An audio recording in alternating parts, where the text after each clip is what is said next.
Hello everyone, welcome back to my channel Pawan eco world. Students, हम कर रहे हैं मैक्रो इकोनॉमिक्स और मैक्रो इकोनॉमिक्स का चैप्टर नंबर 3 का आज पार्ट नंबर 4 होने वाला है।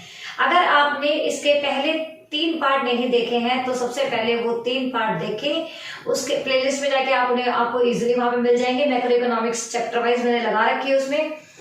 आज जो ये पार्ट नंबर 4 है, इसमें अगर मैं कहूँ बेटा तो यहाँ से आपका सही मायने में न्यूमेरिकल पोर्शन स्टार्ट हो जाता है, क्योंकि आपकी जो यूनिट नंबर फर्स्ट है वो 4 चैप्टर कैरी करती है। उन 4 चैप्टर्स में से जो चैप्टर नंबर 3 और 4 है, बेसिकली तो 4 ही है न्यूमेरिकल पोर्शन, बट जो उससे रिलेटेड छोटे छोटे कॉन्सेप्ट है वो चैप्टर नंबर 3 से स्टार्ट हो जाते हैं। तो अगर किसी ने आज ये 8 एग्रीगेट जो मैं करवाऊंगी ये समझ लिए तो इनकी बेसिस पे वो इजिली नेशनल इनकम के न्यूमेरिकल्स को सॉल्व कर सकता है और अपने 6 मार्क्स जो है वो कंफर्म कर सकता है। सो स्टार्ट करते हैं बिना देरी से। सबसे पहली बात, जब भी हम नेशनल इनकम की काउंटिंग करेंगे तो हमें पता होना चाहिए कि जीडीपी एमपी क्या होता है। और एमपी और एफसी अगर किसी को क्लियर है कि मार्केट प्राइस और फैक्टर कॉस्ट क्या है तो उसके बाद फिर उसके लिए वो चीजें इजी हो जाती हैं। अगर किसी को ये भी नहीं पता कि एमपी और एफसी क्या होता है तो इसको भी मैंने अपने पिछले वीडियो लेक्चर के अंदर कवर अप किया है, आप उसे भी जाकर देख सकते हैं, प्लेलिस्ट में चेकआउट करेंगे। बट आज हम टॉपिक करेंगे कि जो एग्रीगेट है वो क्या होता है। तो देखिए बेटा, सबसे पहले आता है हमारे पास में जीडीपी एमपी।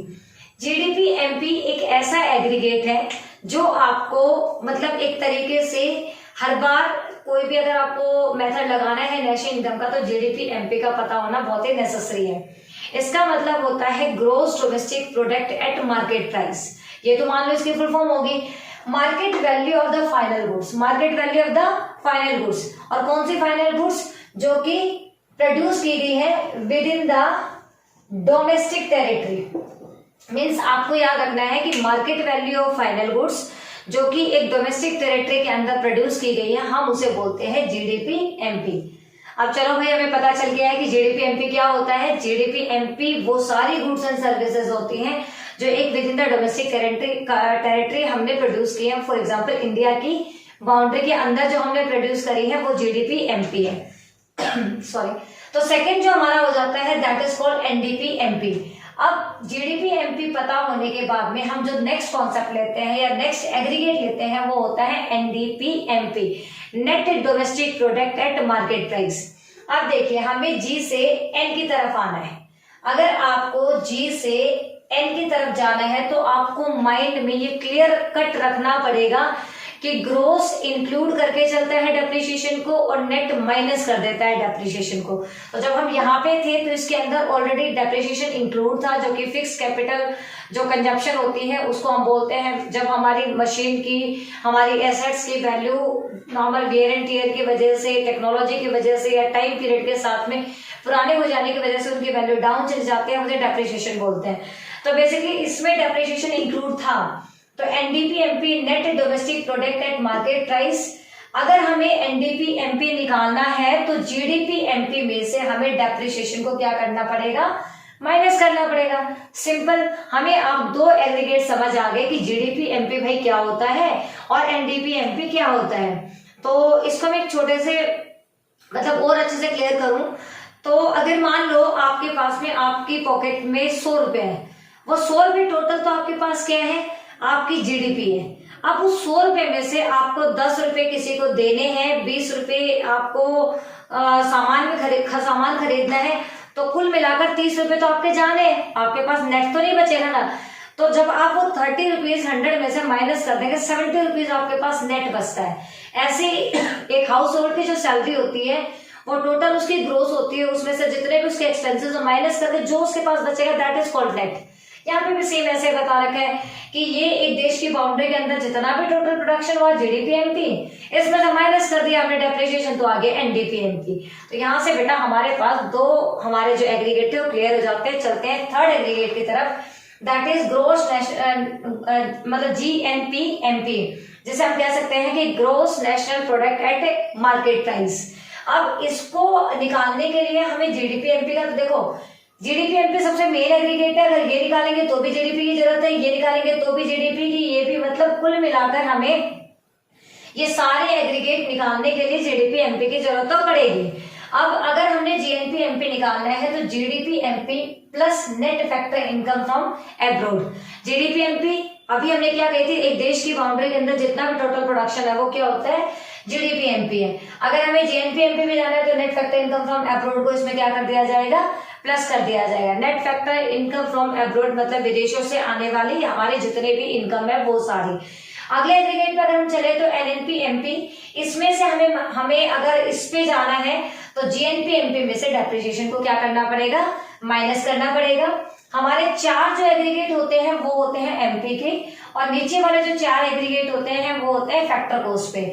एमपी और एफसी इन दोनों में एक छोटा सा डिफरेंस बताती हूँ मैं आपको, क्या है, एक तरफ हाउस होल्ड है और एक तरफ प्रोड्यूसर है। अगर हाउस होल्ड ने कोई सामान 100 रुपए का बनाया और प्रोड्यूसर ने भी अपनी कोई गुड्स एंड सर्विसेज 100 रुपए की प्रोड्यूस करी, तो यहाँ पे हाउस होल्ड ने गुड्स और सर्विसेज यहाँ से परचेज करी है और प्रोड्यूसर ने हाउस होल्ड से फैक्टर्स ऑफ प्रोडक्शन लिए हैं।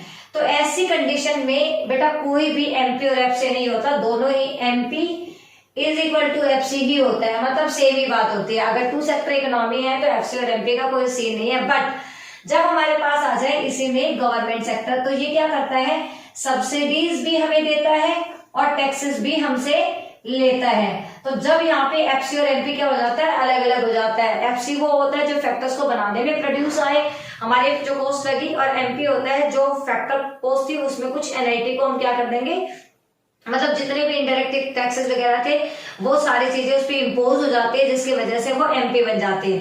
फॉर एग्जाम्पल किसी एक बोतल को बनने में 100 रुपए लगे, अब वो बोतल जो है मार्केट तक जाते जाते 150 की हो गई, तो उसमें जो एफसी होगा वो 100 रुपए था, एमपी होगा वो हमारा 150 रुपए होगा। ये होता है एफसी और एमपी का सेम।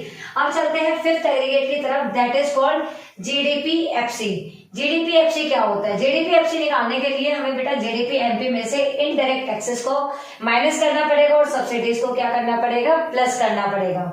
अगर हमें जीडीपी एफसी पे जाना है तो हमें सबसे पहले जीडीपी एमपी माइनस जो इनडायरेक्ट टैक्स है वो करना पड़ेगा और सब्सिडी को क्या करना है, प्लस करना पड़ेगा।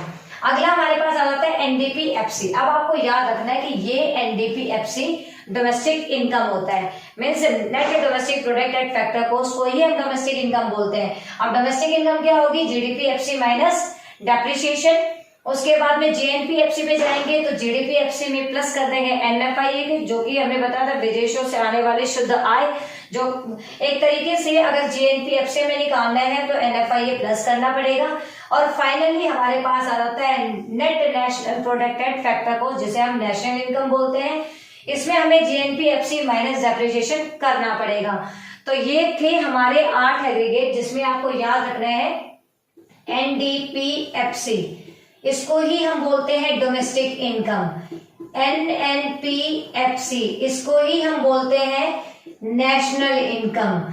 ये 8 के 8 एग्रीगेट अगर आपको क्लियर हो गए तो छोटे छोटे टुकड़ों में आप न्यूमेरिकल निकाल सकते हैं और इन्हीं छोटे छोटे एग्रीगेट्स का यूज करके हमें इनकम मेथड, प्रोडक्शन मेथड जो कि हमारा वैल्यू एडेड मेथड है, और जो एक्सपेंडिचर मेथड है वो इन्हीं के बेसिस पे निकलेगा। तो सभी स्टूडेंट्स को सबसे पहले इन एग्रीगेट्स को याद करना है। What is the basic difference between FC and MP, ये समझ में आना चाहिए।